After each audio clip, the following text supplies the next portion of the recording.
Hello.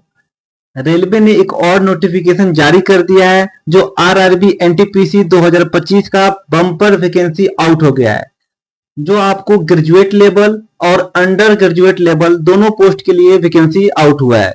तो सबसे पहले हम बात कर लेते हैं कि वैकेंसी कितना आया है और कौन कौन इसके लिए एलिजिबल है। तो वैकेंसी का एप्लीकेशन जो है, ग्रेजुएट लेवल का फॉर्म 21 अक्टूबर से भरना चालू होगा और अंडर ग्रेजुएट लेवल का 28 अक्टूबर 2025 से क्वेश्चन एप्लीकेशन भरना चालू हो जाएगा और एक मंथ के लिए एप्लीकेशन फिल होता है। अब बात कर लेते हैं कि कितना पोस्ट के लिए वैकेंसी निकला है। ग्रेजुएट लेवल में आपको 8,113 पोस्ट के लिए वैकेंसी निकला है और अंडर ग्रेजुएट लेवल में 3,445 पोस्ट के लिए वैकेंसी निकला है।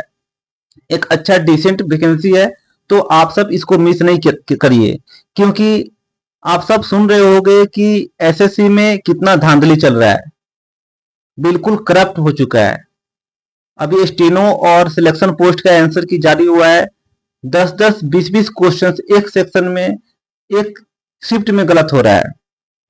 तो आप समझ सकते हो कि क्या लेवल है वहां पे।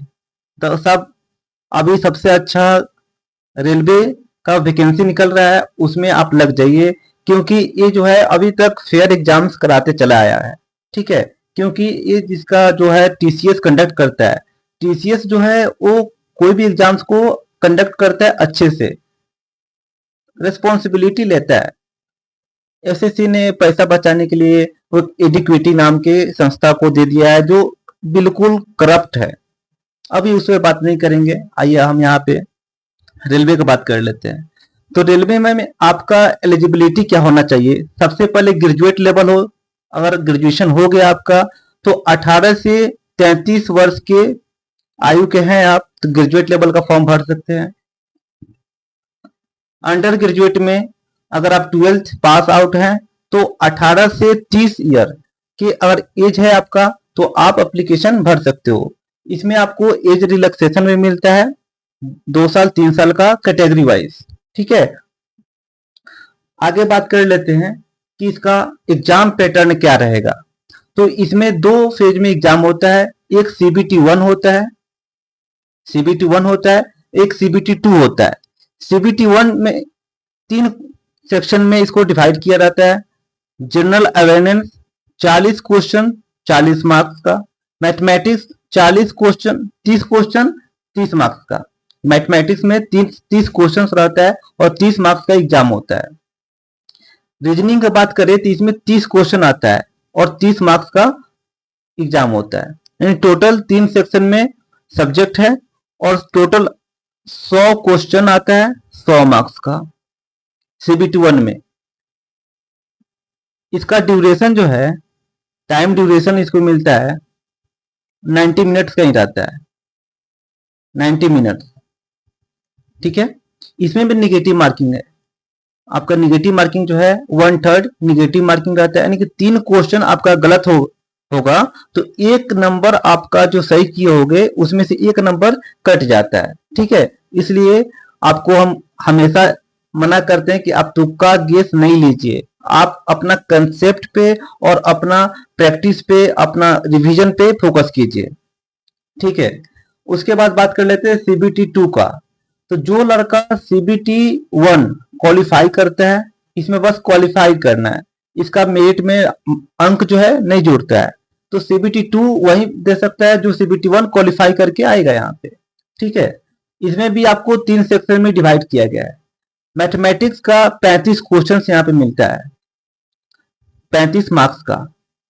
रीजनिंग का 35 क्वेश्चन 35 मार्क्स का और जनरल अवेयरनेस का 50 क्वेश्चन रहता है 50 मार्क्स का।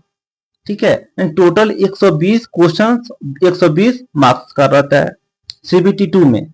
लेकिन यहाँ पे टाइम ड्यूरेशन देखिए तो यहाँ पे 90 मिनट ही यहाँ पे मिलता है। यहाँ पे थोड़ा लेवल बढ़ जाता है सीबीटी 2 में, क्योंकि इसी के बेस पे आपका मेरिट बनता है। आपका जो भी मेरिट बनेगा ये सीबीटी 2 के बेसिस पे बनता है। ठीक है, अब मैथ का सिलेबस का बात कर लेते हैं। तो मैथ का सिलेबस आप रेलवे का कोई भी एग्जाम दीजिएगा तो मैथ का सिलेबस लगभग सेम ही होता है। एक दो क्वेश्चन प्लस माइनस हो सकता है, बाकी जो भी अर्थमेटिक हो गया या एडवांस सेक्शन हो गया, नंबर ऑफ क्वेश्चंस थोड़ा सा बढ़ जाता है, बाकी टॉपिक सेम ही रहता है। Profit and loss, percentage, time and work average, simple interest, यहाँ पे देखिए number system, simplification, algebra, same to same जो भी रेलवे की एग्जाम दीजिएगा सब में सेम रहेगा। उसके बाद बात कर लेते हैं इसका सिलेक्शन प्रोसेस क्या है। सिलेक्शन प्रोसेस इसमें क्या है, रेलवे एनटीपीसी में सिलेक्शन प्रोसेस क्या है। 3 फेज में आपका एग्जाम कंप्लीट होगा इसका। एक होता है सीबीटी 1, सीबीटी 1, उसके बाद जाइएगा सीबीटी 2 में, उसके बाद आपका होता है document verification. CBT 1 computer based test जो है एक क्वालिफाई मार्क्स होता है। सीबीटी 1 अगर आप क्वालिफाई करते हो, इसमें बस आपको क्वालिफाई चाहिए, आप क्वालिफाई होना चाहिए, इसका मेरिट में अंक नहीं जोड़ता है। सीबीटी 1 क्वालिफाई कीजिएगा तो सीबीटी 2 एग्जाम में बैठिएगा, सीबीटी 2 के बेस पे ही आपका मेरिट बनता है, ठीक है। और कुछ पोस्ट इसमें जो होता है एनटीपीसी में, जो आपका स्किल टेस्ट मांगता है। स्किल टेस्ट जैसे टाइपिंग टेस्ट आपको चाहिए, उसमें स्पीड बोला जाएगा 40 वर्ड पर मिनट या 35 वर्ड पर मिनट, ऐसे कुछ टाइपिंग स्पीड मांगता है, ठीक है। मेरिट हो जाने पे आपको डॉक्यूमेंट वेरिफिकेशन के लिए बुलाया जाएगा, और डॉक्यूमेंट वेरिफिकेशन आपका हो जाएगा, उसके बाद आपका ज्वाइनिंग लेटर आता है। सुनकर कितना अच्छा लगता है ना, ज्वाइनिंग लेटर आता है तो इसके लिए आपको बहुत अच्छे से तैयारी करना पड़ेगा, क्योंकि वैकेंसी अभी आने वाली है, नोटिफिकेशन आउट हो गया है, तो आपको अभी से लग जाना है। और उसके लिए हमने एक बहुत ही अच्छा सीरीज स्टार्ट कर रहे हैं मैथ के लिए। आप कोई भी एग्जाम्स की प्रिपरेशन कर रहे हो तो आप कंसेप्ट तो सब में सेम होता है ना, तो आप इसके लिए बहुत अच्छा आप लोग के सीरीज है मैथ के लिए, कंसेप्ट सीरीज।